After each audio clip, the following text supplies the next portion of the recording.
You've probably all heard of Dianetics, right? He started with it in 1950. And my husband and his parents were in 1950. So they have some great stories of the old days. And it was a lot different then. It really was. And they would have these little groups, and they'd do auditing. And Hubbard believed there was the reactive mind and the analytical mind. Do you guys all know Dianetics? Do I need to tell you that or not? You want to know? Okay. Well, the analytical mind is just like a computer. It's computing, it's recording data, it's like a data bank, right? And the reactive mind is filled, Hubbard said, with moments, mental image pictures of moments of pain and unconsciousness.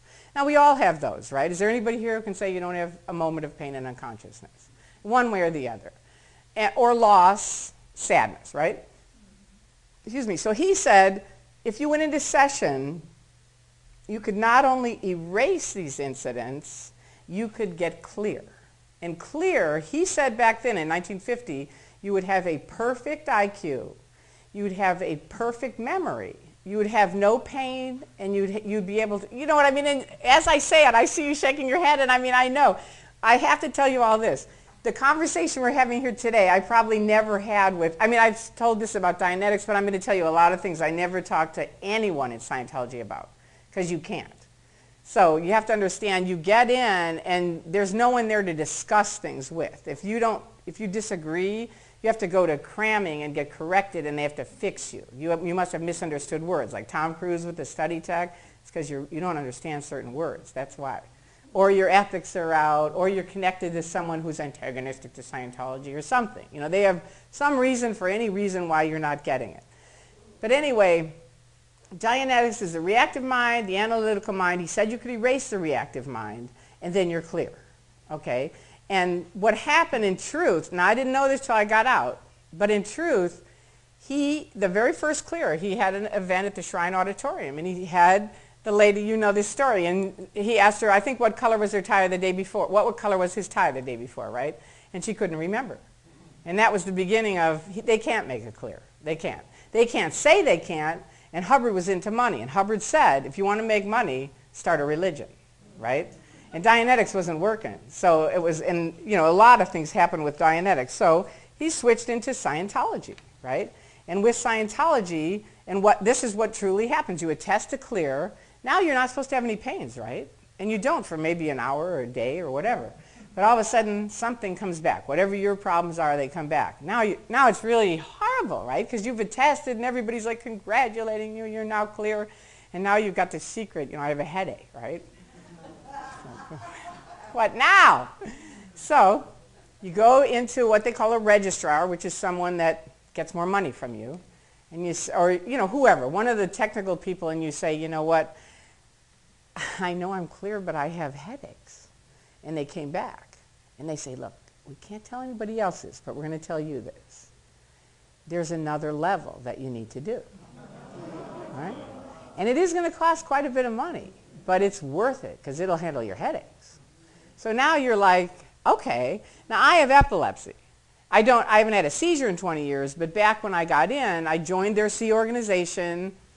I was in it for a while, and then they routed me to this yo-ho who wasn't medically trained, and he said, Tory, you can't be on medication and be in the Sea Org. We're the top people on the planet.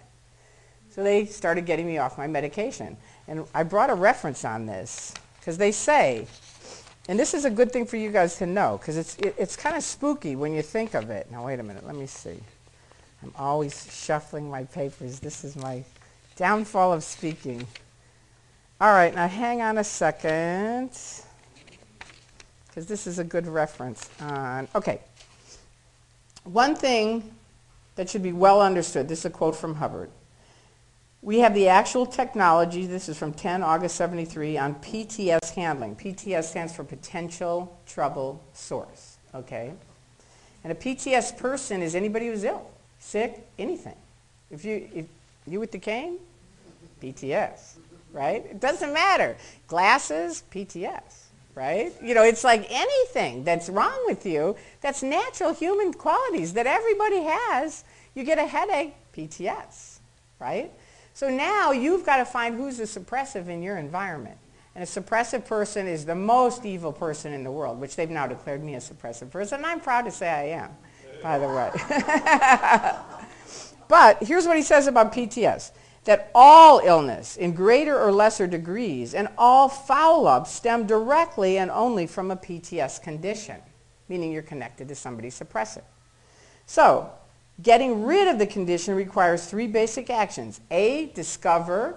B, handle or disconnect. Okay, so now I'll explain to you what happens on that. I got in, I had the epilepsy, right? They route me to this guy, he says, you got to get off all your medication. So I took, I think, 3 pills a day at the time. I'm taking like a half of one. And I start having grand mal seizures, and they're orgs, right? And they're like, Tory, your postulates are wrong. Now, postulates are like your decisions. So I'm coming out of it like, oh, I'm completely screwed up, right? And they're like, your postulates are wrong. And I'm like, you know what? I'm so mad. And Ann had asked me, how did you wake up? And that was one of the beginning awakening calls for me. It took a while, and I started having seizures. And my mom, thank God, bless her soul, she died last year, but she started saying, Tory, they're going to kill you. And I'd say, Mom, Dianetics is going to handle this. It is. And she'd say, no, it's not. You know, and so anyway, we'd hang up. I'd have another seizure. I finally knocked my front teeth out in the shower. She said, Tory, they're going to kill you. You've got to get back on your medication. And I'm like, no. You know, I was like such a true believer on this. And you're surrounded by all these people saying the auditing will fix it. It will. You need to take more calcium and magnesium. You have to take all these vitamins. So I had like this whole tray of things. I lived with this lady and her 2 little kids. And I'd get up in the morning trying to get to my vitamin tray to take down all these vitamins before I'd have a seizure, right? And I'd get the vitamin tray, I'd have a mini Petite Mal, which you just black out, and bam, all the vitamins would be on the floor. And little Nathaniel would come in and say, Mommy, Tory dropped all her vitamins again today. It was just horrible. But anyway, finally I went out on a date, and I told my mom I'm going out on a date. And she called me the next day, and she said, how was your date? And I said, what date? And she said, Tory, that's it. I am flying out there to get you if you don't get back on your medication. They are going to kill you. Okay, and then from that point on, I did start taking my medication, and that was really kind of the beginning of my own little wake-up. You know, I mean, it took me 30 years. I'm a slow learner, but, you know, but I did start my own little bridge to total freedom. That's what Hubbard called it. It's the bridge to total freedom. And I knew I couldn't do his bridge, so I had to do my own bridge, right? I mean, I was next to their bridge, but not really totally their bridge. Okay, so basically we got with Dianetics. Oh yeah, this is the thing I wanted to tell you guys. This is a funny story. Now they believe in past lives, right? Do you guys know that? No. They do. Well, Hubbard said in Dianetics, you know, you live more than one life, right? You know, if you ever met someone and you go, I know this person, well, that's because you knew him in another lifetime, right? So that made sense because I had met a lot of people I thought I knew them, so I thought, this makes sense. So I'm at Denny's. This is like in '69. I'm a hippie, just right out of, you know, just all my other wacky stuff. And I sit down at this table, and this guy says, I had a great session today. And I said, really? What happened? And he said, I realized I'm Julius Caesar.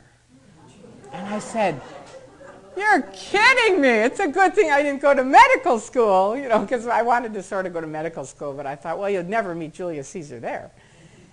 So I'm kind of impressed, and I'm really honored. You know, I'm sitting here with Julius Caesar. I believe him, right? And so then I say, well, thank you very much. It was great meeting you. I got to go. And I go to another table. Same day, I sit down, and this guy says, I had a great session. And I said, really? What happened? And he says, I realized I'm Julius Caesar. And at that point, you're kind of like, this is horseshit. You know, pardon my language, but it's like, come on. But part of Scientology is you can never invalidate someone else's win, right? Ever. So if he thinks he's Julius Caesar, even if you think, no way, Jose, you can't really say anything about it. So that builds in the delusion. Do you see what I mean? Because you're not really saying, come on, man, I just met another guy who said he was Julius Caesar. You know, right?